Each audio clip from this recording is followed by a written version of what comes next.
ಎಲ್ಲರಿಗೂ ನಮಸ್ಕಾರ. ಇವತ್ತಿನ ವಿಡಿಯೋದಲ್ಲಿ ನಾನು ನಿಮಗೆ ಒಂದು ಹಳೆಯ ಕಾಲದ ಒಂದು ನೀರಾವರಿ ಪದ್ಧತಿಯನ್ನು ತೋರಿಸಲಿದ್ದೇನೆ. ನೋಡಿ, ಈ ಆಧುನಿಕತೆ ಟೆಕ್ನಾಲಜಿ ಎನ್ನುವಂಥದ್ದು ಎಷ್ಟು ನಮ್ಮ ಪ್ರಪಂಚದಲ್ಲಿ ಮುಂದುವರೆದರೂ ಕೂಡ ನಮ್ಮಲ್ಲಿ ಈಗಲೂ ಕೂಡ ಕೆಲವು ಈ ಹಳೆಯ ಪದ್ಧತಿ ಎನ್ನುವಂಥದ್ದು ರೂಢಿಯಲ್ಲಿದೆ. ನೋಡಿ, ಅದರಲ್ಲಿ ಒಂದು ಹಳೆಯ ಒಂದು ನೀರಾವರಿ ಪದ್ಧತಿಯನ್ನು ನಾನು ನಿಮಗೆ ಇವತ್ತು ತೋರಿಸ್ತೇನೆ.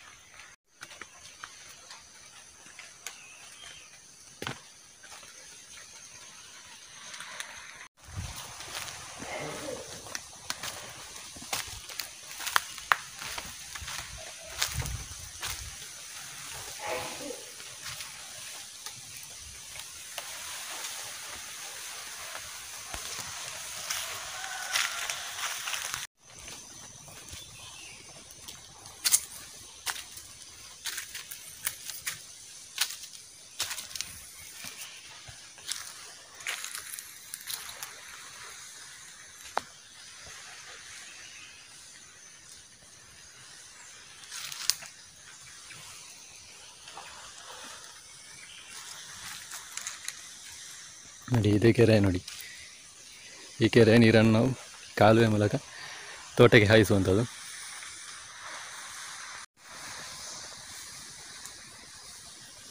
ನೋಡಿ, ಇದು ಇಲ್ಲಿಯ ನಾಗನಕಟ್ಟೆ, ಈ ಜಾಗಕ್ಕೆ ಸಂಬಂಧಿಸಿದ್ದು.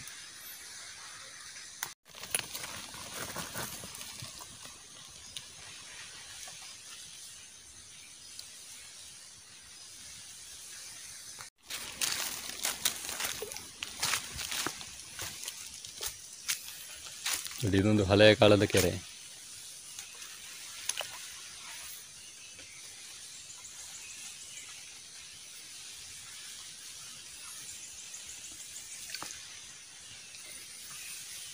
ಈ ಕೆರೆಯ ನೀರನ್ನು ಈಗಲೂ ಒಂದು 3 ಮನೆಯವರು ನಾವು ಉಪಯೋಗಿಸುತ್ತಿದ್ದೇವೆ ದಿನಕ್ಕೊಬ್ಬರಾಗಿ.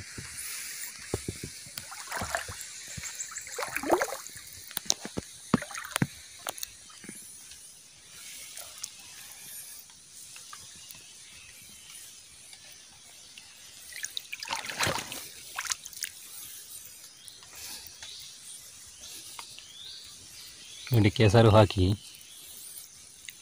ಈ ಅಡಿಕೆ ಸೋಗೆಯನ್ನು ನೋಡಿ, ಈ ಅಡಿಕೆ ಮರದ ತುಂಬು ಅಥವಾ ಇದನ್ನು ಪೈಪಿನ ಥರ ನಾವು ಮಾಡ್ತೇವೆ. ಕಟ್ಟು ಮಾಡಿ ಅದಕ್ಕಿಟ್ಟು ಕಟ್ಟುವಂಥದ್ದು. ನೋಡಿ, ನೀರನ್ನು ಈಗೆಲ್ಲ ಪೈಪ್ ಗೇಟ್ವಲ್ಲೆಲ್ಲ ಇದೆ. ನೋಡಿ, ಇದನ್ನು ಹಳೆಯ ಕಾಲದಲ್ಲಿ ಈ ರೀತಿಯಲ್ಲಿ ನೀರನ್ನು ಕಟ್ಟಿದ್ರು. ನೋಡಿ, ಇದು ಅಡಿಕೆ ಮರದ ಪೈಪು ಅಥವಾ ದಂಬೆ, ತೂಂಬು ಅಂತ ಹೇಳ್ತೇವೆ ಕೆಲವಲ್ಲಿ.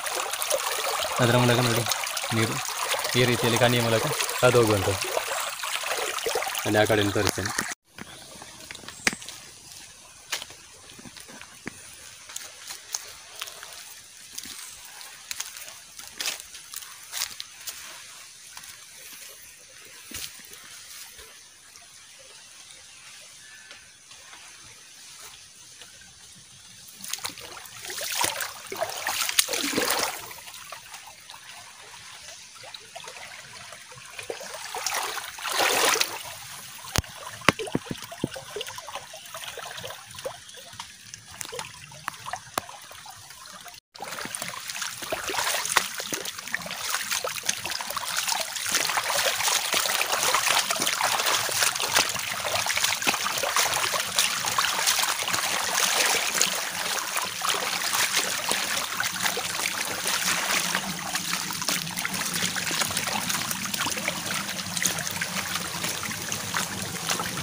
ನೋಡಿ, ಅಡಿಕೆ ಹಾಲೆಯಿಂದ ತಯಾರಿಸಿದ ಕಿಲ್ಲಿಯ ಮೂಲಕ ಈ ರೀತಿಯಾಗಿ ನೋಡಿ ನೀರಿನ ಅಡಿಕೆ ಮರಕ್ಕೆ ಎರಚುವಂಥದ್ದು.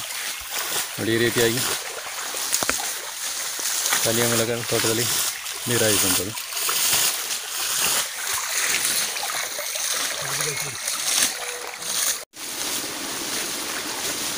ನೋಡಿ, ಇದು ಅಡಿಕೆ ಹಾಲಿಂದ ತಯಾರಿಸಿದಂಥ ಈ ರೀತಿ ಕಿಲ್ಲಿ ಅಂತ ಹೇಳೋದಕ್ಕೆ. ಇದರ ಮೂಲಕ ನಾವು ಅಡಿಕೆ ಮರಕ್ಕೆ ನೀರು ಹಾಯಿಸ್ತೀವಿ.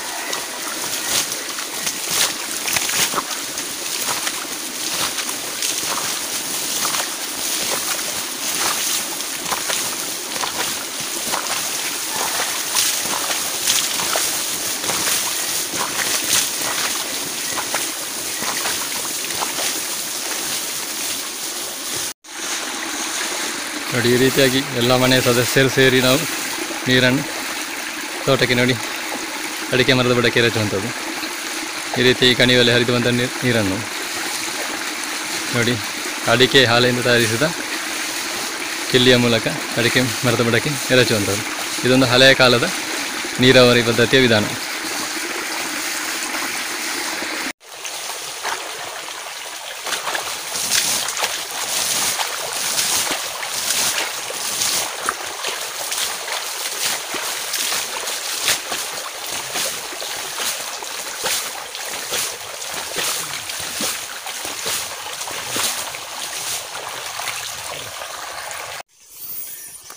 ನೋಡಿ ಈ ಕೆರೆ ನೀರೆಲ್ಲ ಖಾಲಿಯಾದ ನಂತರ ನೋಡಿ ಈ ರೀತಿಯ ಅಡಿಕೆ ಸೋಗೆಯನ್ನು ಅಡಿಕೆ ತುಂಬಿಗೆ ಈ ರೀತಿಯಾಗಿಡುವಂಥ ನೋಡಿ ಈ ರೀತಿಯಾಗಿಟ್ಟಾದ ನಂತರ ಅದರ ಮೇಲೆ ಈ ರೀತಿ ಕೆಸರೆಲ್ಲ ಹಾಕಬೇಕು.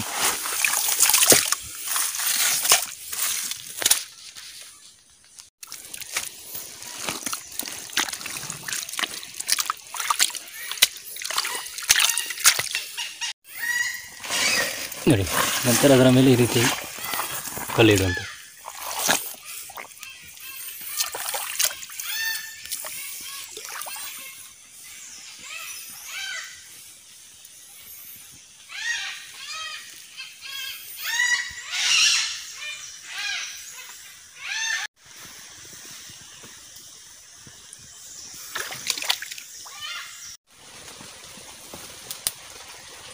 ಈ ಹಳೆಯ ಕಣಿವೆ ನೀರಾವರಿ ಪದ್ಧತಿ ಈ ಒಂದು ಕೆರೆಗೆ ಮಾತ್ರ ನಾವು ಬಳಕೆ ಮಾಡುವಂಥದ್ದು. ಉಳಿದಂತೆ ಈ ಬಾವಿ ಕೆರೆಗಳಿಗೆಲ್ಲ ಪಂಪ್ ಸ್ಪ್ರಿಂಕ್ಲರ್ ಮೂಲಕ ಆಧುನಿಕ ಪದ್ಧತಿ ಮೂಲಕ ನೀರಾಯಿಸಲಾಗುತ್ತದೆ. ಆದರೆ ಈ ಒಂದು ಕೆರೆ ನೀರನ್ನು ಮಾತ್ರ ನಾವು ಈಗ ಹಳೆಯ ಕಾಲುವೆ ಪದ್ಧತಿಯಲ್ಲಿ ತೋಟಕ್ಕೆ ಹಾಯಿಸ್ತಿದ್ದೇವೆ. ಹಾಗೆ ಇದೊಂದು ಹಳೆಯ ಒಂದು ನೀರಾವರಿ ಪದ್ಧತಿ ಆಗಿದೆ. ಹಾಗೆ ಎಲ್ಲರೂ ಈ ವಿಡಿಯೋಗೆ ಲೈಕ್ ಮಾಡಿ, ಶೇರ್ ಮಾಡಿ, ಸಬ್ಸ್ಕ್ರೈಬ್ ಮಾಡಿ ಅಂತ ಕೇಳಿಕೊಳ್ಳುತ್ತಾ ಮುಂದಿನ ವಿಡಿಯೋದಲ್ಲಿ ಒಂದು ಹೊಸ ವಿಷಯದೊಂದಿಗೆ ಎಲ್ಲರನ್ನು ಭೇಟಿ ಮಾಡ್ತೇನೆ. ಅಲ್ಲಿವರೆಗೆ ಎಲ್ಲರಿಗೂ ನಮಸ್ಕಾರ.